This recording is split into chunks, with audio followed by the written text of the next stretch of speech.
한 주간의 외교, 안보, 국방 이슈를 살펴보는 시간입니다. 병창 토크 시작하겠습니다. 오늘도 어김없이 김병주 더불어민주당 의원 그리고 김창수 전 통일비서관 자리하셨습니다. 어서 오십시오. 네, 안녕하세요. 네. 아유, 유튜브 전문가 우리 저 김병주 의원님께서 지난주에도 뭐 활발하게 화려하게 활약하는 모습들 저희가 주블리 TV도 잘 되고 있죠. 네, 예.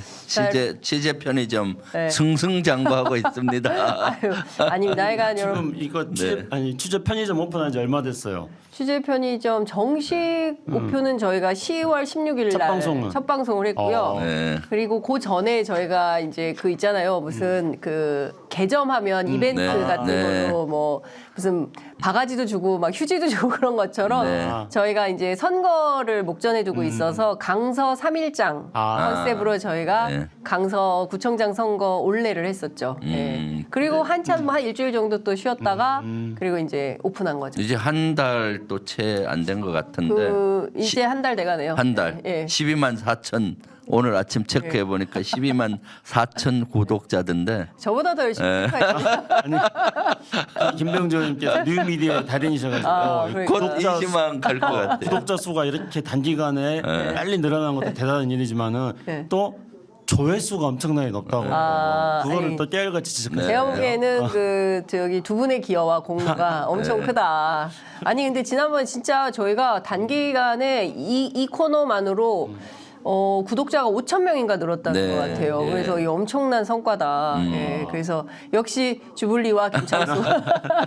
뉴미디어의 달인이 제가 출연하셔서 분석해 보니까 네. 구독자는 12만 4천인데 네. 실제 조회수 분석을 해 보니까 일반 유튜브 50만 구독자의 파워를 갖고 있다. 벌써 조회수가 엄청나요. 그런가요? 예, 그래서 지금 승승장구 편의점 취재 편의점으로 제가 얘기하고 싶어요. 그만큼 우리 장윤선 기자님이 그 상당히 발이 넓어서 오시는 여기 참 출연하시는 분들의 수준이 엄청나고 영향력 있는 분 섭외력 대단합니다. 네.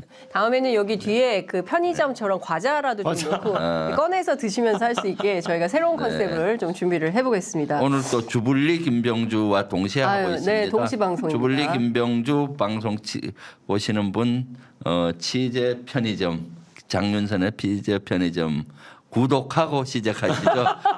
구독하실 분 1번 딱 써주세요. 와, 그러니까 역시 그 저기 유튜브 뉴미디어의 달인답습니다. 네. 저희는 명구스러워서 이런 말 잘 못하는데 창피해서 취재 편의점 구독자분들도 주블리 김병주 구독하고 갑시다. 네, 시작합시다. 일단 구독 좋아요부터 누르고 시작합시다. 네. 제 아는 분들이 네. 이 김병주 의원님 이렇게 방송 보시고 김병주 의원님 평소에 그렇게 즐겁고 재밌는 분이시냐고 제가 계속 여쭤보는 거 우리 쳐도 그래요. 아니 근데 사실은 우리 군인 뭐 장성급 사성장군이시잖아. 그러면 되게 딱딱할 것 같고 어렵고 막 그런데 김병주 의원님 전혀 그렇지 않아서 군인에 대한 일반론이 깨졌어요. 그러니까 막 각 잡고 세게 막 문제 제기하고 그럴 것 같은데 전혀 그렇지 않다. 지금 그렇게 굉장히 하는 분이 한 분 부드럽고. 계세요. 지금 국방부에 계세요. 그런 분 한 분. 붕짜자 붕짜. 그럼 왜 붕짜자 붕짜 하실 것 같은데. 예. 자 오늘 얘기 본격적으로 들어가 보겠습니다. 대통령 대회가 또 나가십니다. 예. 내일 모레부터 거의 뭐 원래 회의 수준인데 2박 4일 동안 에이펙 참석자 샌프란시스코. 그다음에 잠깐 돌아왔다가 20일에 또 나갑니다. 영국 찰스 3세 국왕 초청으로 영국 국빈 방문. 그리고 또 파리로 갑니다.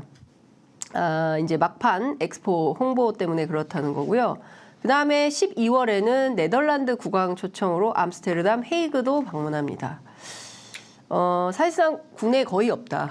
이렇게 봐야 될 것 같다는 생각이 좀 드는데 어떻게 생각하세요? 왜 이렇게 잦은 출국 뭐 국회 운영위원이시니까 네. 좀 체크를 해보실 것 같습니다. 네, 그렇죠. 지금 윤석열 대통령은 구속 또는 수사만 잘하는 줄 알았는데 해외 순방도 너무 좋아하는 것 같아요. 해외 순방 너무 좋아한다.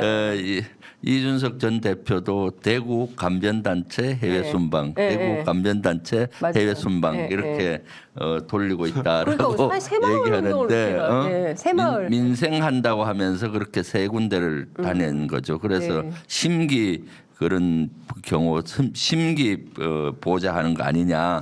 기분 좋은 데만 가고 있잖아요. 대구 지역 감변단체 해외 순방. 예. 사실 이거 큰 문제입니다. 사실 저는 대통령의 해외 순방 해야 된다고 봐요. 그런데 정도가 있잖아요. 사실 아무리 대통령이라 해도 예산 범위 내에서 해야 되고 또 갑자기 생긴 건 조금 하지만은 예산이 그 바로 메타예요. 작년에 올해 예산이 대통령 순방 예산이 249억이었어요. 그런데 자그마치 예비비는 더 들었어요. 그걸로 부족해서 329억 원이라는 예비비가 들어서 올해 순방 예산이 578억 들 예정입니다. 그러니까 원래 기존보다도 249억 정도밖에 예산에 편성 안 되는데 329억이나 또 편성을 해서 578억을 한 거죠. 그러면은 그만큼 국익에 도움이 됐느냐? 그렇죠. 그것이 문제잖아요. 네. 이렇게 많은 예산을 들여서 지금 민생에서는 죽겠다고 하는데 예산을 들여서 갔는데 이것은 국익에 얼마나 도움이 됐느냐 봤을 때 기억 속에 뭐 있습니까? 전에 미국 가서 바이든 날리면 해서 그렇죠. 했죠. UAE에 가서 UAE에 적은 이란이라 이런 발언을 해서 우리 호르무즈 해협에 우리 상선들을 위협에 빠뜨리고 또 외교적인 마찰도 하고 또 뭐 이런 것들이 한두 개가 아니에요. 그래서 국익을 훼손하고 하는 사례들이 많죠. 그래서 제가 실제 예전에 문재인 정부 때는 도대체 얼마의 예산이 들었는지를 따져봤더니 문재인 대통령 당시 2018년도에는 246억, 지금 249억이잖아요. 요 정도 드는 거예요. 19년도는 214억, 2020년도에는 코로나 때문에 제대로 순방을 못 가셨잖아요. 그래서 19억 4천, 21년도에 192억, 22년도에 261억입니다. 그러니까 사실은 250억 원대면은 예전에 충분했는데 지금은 329억이나 더 추가해서 아니 근데 578억. 예비비를 이렇게까지 땡겨서 그러니까요. 그래서 문제고 내년 예산을 봤더니 271억이 편성돼 있어요. 271억. 그래서 예산에도 되게 문제가 되는 것이 이번 예비비 속에 운영위하고 예결위에서 지적된 내용을 봤더니 특수활동비 있잖아요. 이게 예비비에서 4억 5천만 원이 편성돼 있는 겁니다. 특활비 같은 경우는 거의 영수증 없이 막 쓰는 예산들이잖아요. 그런데 예비비에 이것이 적절하냐라고 진성준 의원도 예결위에서 질의하고 이렇게 했던데 그런 여러 가지 문제가 있죠. 그리고 진성준 의원이 이렇게 계산을 해보니 문재인 정부 5년 동안은 총 818억을 투자해 들어서 53개국을 갔어요. 그래서 보니까 평균 1개국을 가는데 15억 4천만이 들었고 근데 윤석열 정부에서는 이거보다 훨씬 더 들었어요. 윤석열 정부에서는 1년 반 됐잖아요. 1년 반 동안 현재까지 589억 들었는데 23개국을 갔었고 그 계산을 해보니까 25억 6천이에요. 문재인 정부 때 1개국가에 15억 정도면 들었던 것이 10억 더 들어서 25억이 든 호합한 정상 외교가 아니냐라고 진성준 의원도 지적을 하고 한 것이죠. 야, 이 정도면 아니 근데 지금 솔직히 말하면 우리 편의점에서 알바생들 그리고 대학생들 그리고 정말 비정규직 노동자들 이 점심값이 너무 부담이 돼가지고 얼마 전에 보니까 중구의 한 편의점 앞에 오픈런을 막 길게 서 있어가지고 도대체 여기 왜 무슨 일 있냐라고 했더니 이렇게 100원에 이제 커피하고 뭐 이렇게 김밥인가 삼각김밥인가요? 이걸 살 수 있어서 아침 식사 대용으로 그거를 살 수 있어서 그렇게 줄을 섰다라는 제 보도를 보고 진짜 대한민국 수준이 이 정도구나 생각을 했는데 지금 대통령은 도대체가 578억이라뇨. 네? 도대체 국민을 근데 저는 분명히 지금 우리 김병준님께서 잘 분석을 해주셔서 이렇게 너무나 많은 예산을 쓰고 있다는 것들에 대해서 저도 깜짝 놀랐습니다. 근데 한편으로는 많은 예산을 써서 그만큼 성과가 나오면은 저는 뭐 그렇게 써서라도 대통령이 외국에 나가서 우리 국격을 높이고 대한민국의 브랜드 가치를 높이고 그렇게 하면은 그 효과로 우리 수출도 늘어나고 그렇게 되면 또 우리 경제도 활성화되고 그렇게 되면 또 우리 젊은이들 일자리도 만들어지고 하여튼 뭐 성과만 있다면은야 돈을 네. 얼마를 들여서라도 대통령 해외 순방하는 것들을 밀어줄 수 있다고 생각합니다. 근데 정말로 뭐 그동안에 무슨 성과가 있었습니까? 그리고 항상 대통령이 해외 순방을 하면은 국민들은 지지를 합니다. 그리고 대통령의 지지율도 해외 순방하고 나면은 대체적으로 올라가거든요. 근데 오늘 제가 이거 댓글을 한번 봤더니요. 네. 대통령 순방 관련된 그 기사에 댓글들이 어떻게 달려있나 봤더니 모두 다 대통령 비판하는 거예요. 제가 네. 이 자리에서 차마 말할 수 없을 정도로 굉장히 거칠게 대통령 해외 순방을 비판하는 거예요. 저희 댓글창에 올라온 거 읽어드릴게요. 명명님께서 윤통 부부 해외 여행 왕놀이 징글징글하다. 꽁이님께서 그냥 떠나면 돌아오지 말자. 예, 유칼립투스님은 주블리 TV 같이 방송하나 봐요. 두 분 다 좋아요 구독. 아유 김영주원님 화이팅. 아, 네, 예. 권지님께서 예. 네. 정민재님께서는 오늘도 기쁘고 즐겁고 참 너무 길게 써주셔가지고 우리 편의점에는 피로 회복제가 화면에 걸려 있는 듯합니다. 제작진과 모두 응원합니다. 이런 의견 주셨고요. 정투더 희망님께서는 아주 그냥 국민 세금 펑펑 쓰고 다니네요. 국내 안 들어왔으면 좋겠다 이런 의견이 있습니다. 네. 예. 사실 이 예산 문제에서 네. 이것만이 아니에요. 이거는 순방 비용이 이렇게 많이 올려 578억 든다 했잖아요. 네. 그럼 그 개발도상국이나 이런 데 가잖아요. 네. 가면은 약속을 많이 해요. 그러니까 어디 거기 저도 그 해외의 그 의원 외교 차원에서 가면은 네. ODA 예산이라고 개발도상국에 지원하는 예산들 막 요구를 합니다. 뭐 해달라 뭐 해달라 그러면은 대통령 입장에서는 자꾸 약속을 하는 거죠. 네. 그래서 예산을 따져봤더니 내년도의 ODA 예산이 네. 올해보다 40%나 올랐어요.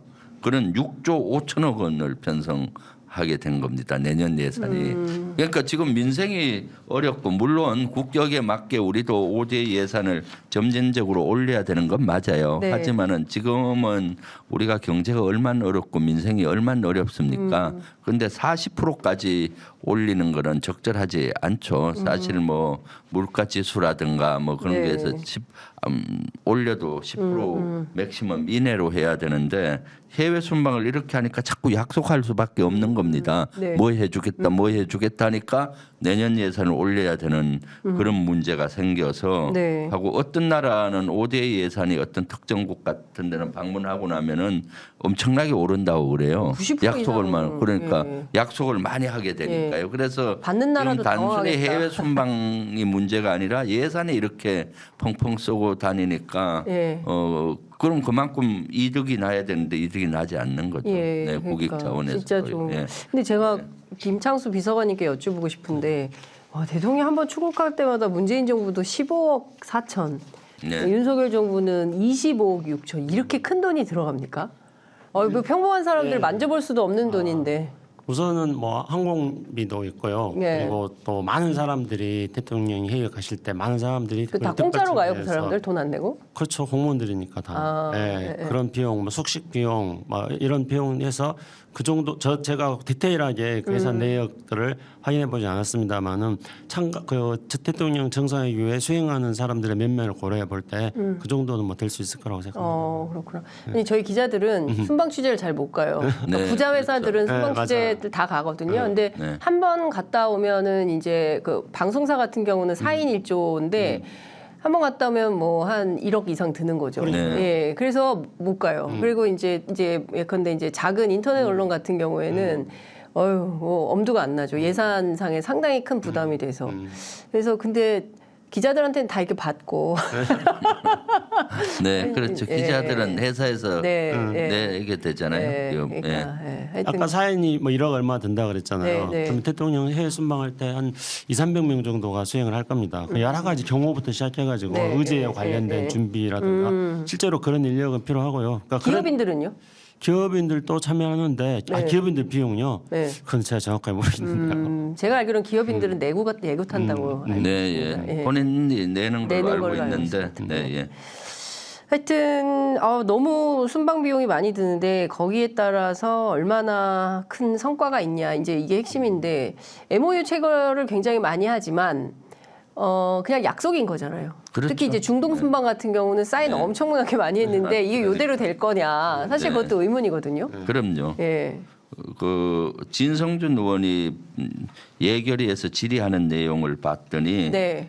UAE에 갔을 때 뭐 300억 달러 유치했다 이렇게 했는데 네. 그 진성준 의원 질의하는 내용 보니까 239건의 MOU를 체결했는데 네. 실제로 계약된 거는 10건이라고 그래요.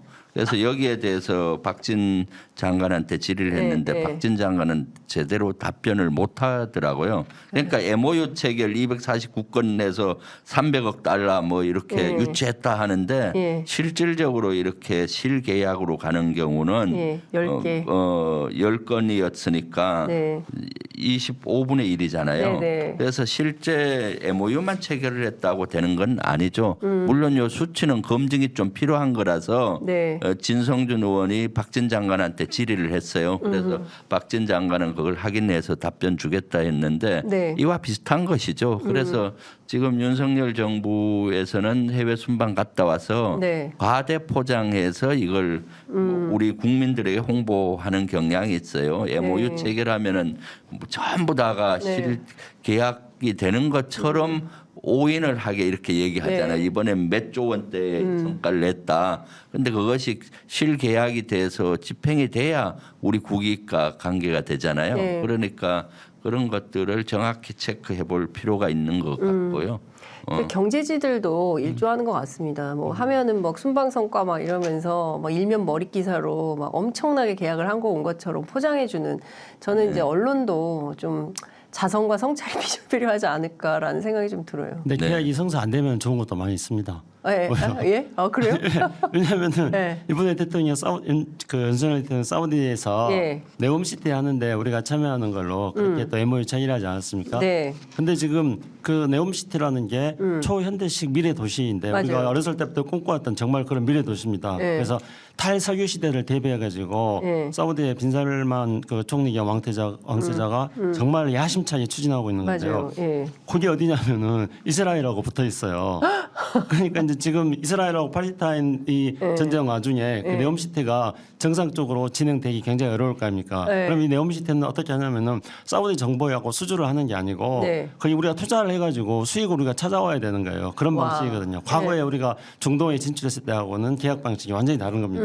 그래서 이번에 MOU를 체결했는데 다른 나라들은 네. 지금 전쟁 중이어가지고 예. 전부 다 조심조심하고 있거든요. 몸살고 예. 있는데 예. 우리는 또 가서 덜컹 또 MOU 체결해가지고 잘했다고 막 하는데 예. 이런 거는 이행 안 되는 것들이 더 좋은 거죠. 아니 근데 지금 생각해 보면 정말 그 전쟁이 어떻게 될지 언제 끝날지 아무것도 모르고 투자했다가 돈을 날릴 수도 있는 그렇죠. 이런 상황이 되는 거 아닙니까? 네, 그러면? 그렇죠. 결과적으로 이게 국익에 도움이 되는 순방 외교가 아니라 국익에 해가 되는 순방 외교가 되면 이거 다음에 못 가게 말려야 되는 거 아닙니까?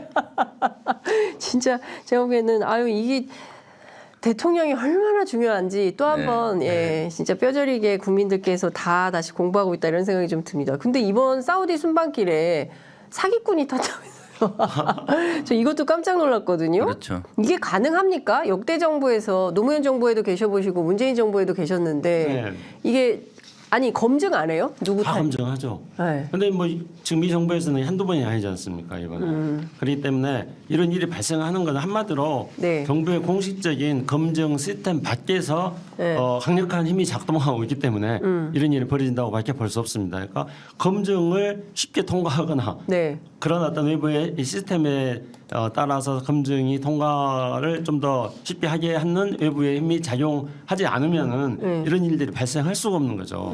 대통령 순방이라는 거는 그거는 대통령의 어떤 국익을 위한 외교 활동인 것뿐만 아니고요. 네. 대통령 순방이라는 거는 대통령의 안전과도 매우 밀접한 관계가 있는 거 아니겠습니까? 네. 비행기까지 타고 가는데 네. 거기에서 정말로 대통령의 안전에 직결되는 그런 사안인 거죠. 그렇기 때문에 당연히 검증 철저히 합니다. 그래서 사실은 윤 대통령 중동 순방에 코인 사기 혐의를 네. 받고 수사받고 있는 업체 대표가 간 거 아닙니까? 네. 이것은 국가 망신이고 국익을 국격을 실추시킨다고 보죠. 왜냐하면은 그 업체에서는 사우디 왕세자를 만난다, 뭐 등등 사우디 간다 이런 것들을 홍보하면서 투자자를 모집하고 또 사기 행각을 벌리는데 이용을 할 확률이 많잖아요. 네. 그러니까 대통령 순방이 사기에 이용당할 여지가 있는 것이죠. 네. 그래서 이런 것들은 사실 망신살이 뻗친 것이고 국격을 실추시키는 거라고 보여집니다. 그래서 이러한 것 이렇게 순방단을 편성할 때 네. 철저히 검증을 하고 이렇게 해야 되는데 모르겠어요. 이 뒤엔 뭐가 있는지. 네, 그러니까 저는 그게 누구가 궁금해요. 있는지 아니, 그런 것들은 예. 궁금하죠. 누구 추천으로 그렇죠. 갔는지 예. 그런 것들은 예. 밝혀낼 필요가 있죠. 이것도 국회 운영위에서 좀 알아봐야 되는 거 아닙니까? 어떻게 네. 사기를 쳤던 분을 태워가지고. 그러니까요. 운영위에서 한번 해야 되는데 운영이 질의할 게 하도 많아서 네. 이 질의를 못했어요. 사실은. 그러니까요. 운영이 진짜. 이번에는 예. 이슈됐던 게 너무 많잖아요. 맞아요. 예. 네.